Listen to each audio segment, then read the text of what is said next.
নীরব অভিমানে বিদায় নিলাম।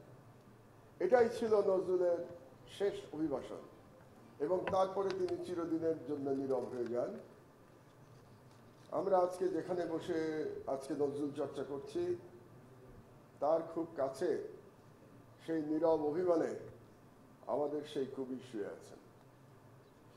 তো এটা আমি একটু আমি নজরুলের মানবিক দিকটা একটু স্মরণ করতে বলছি, সবাইকে স্মরণ করতে অনুরোধ করছি। নজরুল যে বিপ্লবী ছিলেন এটা তো আমরা সবাই জানি, কিন্তু তিনি যে মানুষ হিসেবে কেমন ছিলেন, তিনি কেমন স্বামী ছিলেন, কেমন পিতা ছিলেন, এগুলোও যেন আমরা ভুলে না যাই। কারণ একজন মানুষের সবকিছু মিলিয়েই সে পরিপূর্ণ মানুষ। কাজে কবি নজরুলকে আমি এভাবেই দেখতে পছন্দ করি।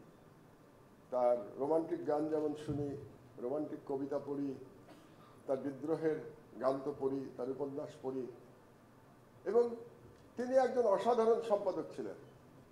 পত্রিকা একটি নয়, অনেকগুলি পত্রিকা তিনি সম্পাদনা করেছেন, এবং তিনি যুদ্ধ করেছেন। সেই প্রসঙ্গে কবি আব্দুল হাই শিকদারকে স্মরণ করিয়ে দিচ্ছি, তার মনে আছে কিনা আমার মনে নাই।